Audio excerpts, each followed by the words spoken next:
What's good, YouTube? It's been a minute. I'm here in Santa Monica at the Futur studio, and we just finished with an event, and I thought it'd be a perfect time to take you behind the scenes and show you how we've set up the studio to be able to do workshops, podcasts, and different types of events, and how I get it ready for Chris. So in this video, I'm gonna break down my video production setup, my camera, my lighting, my live streaming, everything, so you know what it looks like to run a studio like this, and then also to give you some tips as you might be setting up your own space. Let's get to it. Let's start with the cameras, as this is what most people normally want to know.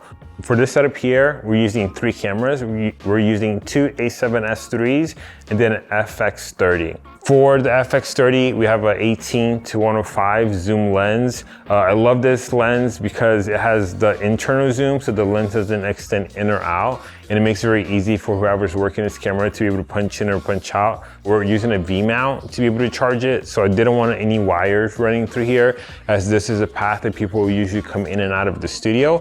And then we have a scratch mic. This is gonna be just a Rode mic. You wanna have multiple sources of clean audio. Whatever camera I'm using, if I could throw a good microphone on it, if I can get good audio from it, I'm always trying to do that. Second main camera that we use, A7S III, it's on a Tamron 17-28 lens. Now this camera here, being my wide, this is kind of my safety camera.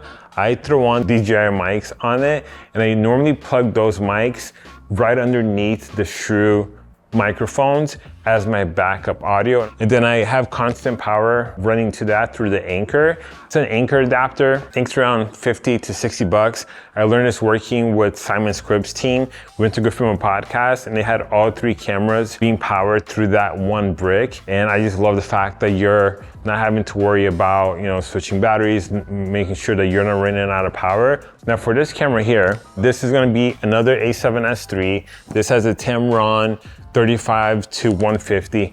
Great lens. If you're gonna be in the market for starting over, this is definitely a lens I'd wanna add to my kit.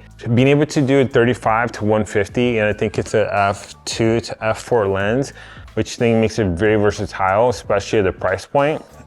That camera is getting signal from this receiver here. This receiver is hooked up to a Zoom F3 that's pulling clean audio coming out from the speaker. The reason I like this is that when it comes to the post-production part of things, being able to have a source of clean audio, that everything that's being said coming through the speakers going into one camera makes my life like a lot easier, along with just having an additional backup source. One last camera that I use while I'm filming here is going to be this A7S III. Made my first 100 grand using this camera here. Great camera, still in 2026 for you to use. Gear matters, but not to the point, like everything films in 4K nowadays. Like, get good glass and learn how to light, and you can get away with a lot.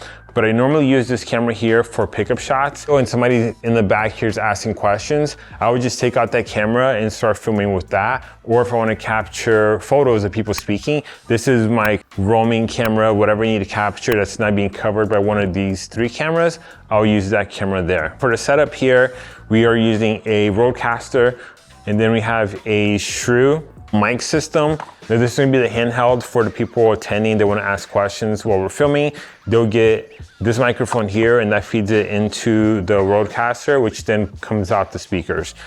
2 new tools that we're using right now is going to be YC Onion. This is gonna be something that allows us to live stream. So if you're watching all the YouTube content that's coming out and we're doing the multicam, that's what we're using.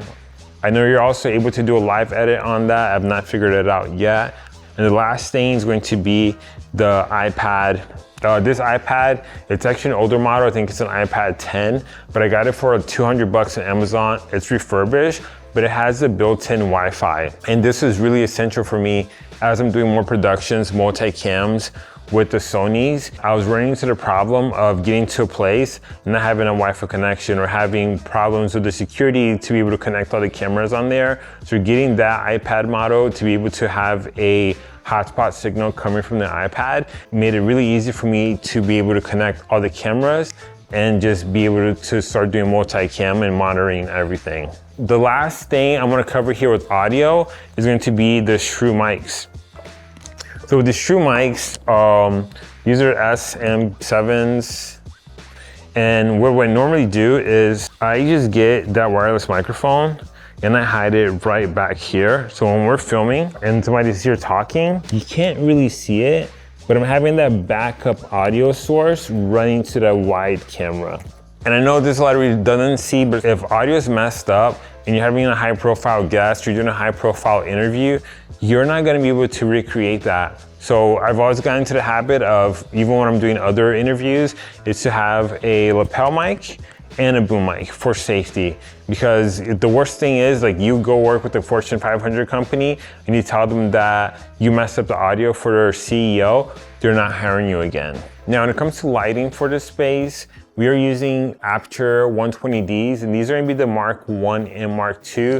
I have the small rig domes on these. I have them hooked up to some arms coming across just to kind of have that soft light. We have some practicals here. For this practical, I just got these lamps at Home Goods, and then I have this one here. Normally when Chris is sitting right here, give him a little bit of that rim light. Looks like it's from the practical there. And then same thing here, it's an older, it's a Lightstorm panel. This is gonna be for the guests. We have another matching light there. And then the other two lights that we use, we recently added this dome here. We were having live events, it was pretty dark. So we brought this light here to be able to help just bring in a little bit of fill. The other light that we use is this one here. This is gonna be an additional fill light that helps just light Chris and the guests. Some other things that I did just to make this process really easy is when I come in, all the wall behind me, there's all these different lights. We just hooked it up to a power adapter here where I can just go ahead and just turn it on, turn it off, and that just lights up the whole wall. Same thing for the other lights here. I just have these on switchers, so once I turn them off, everything powers off, everything powers on when I need it. That is the end of the tour. If there's anything else you want to know about the setup, anything that I missed, let me know in the comments. More than happy to make that in the next video. If you're in Santa Monica and you want to drop by, we're constantly having events here. I'll put the link for the Eventbrite below. A lot of these are donation based, other ones are paid, but I think you can get some extreme value of being able to show up and being in the room with the right people. Thank you so much for watching. I'll see you guys next time.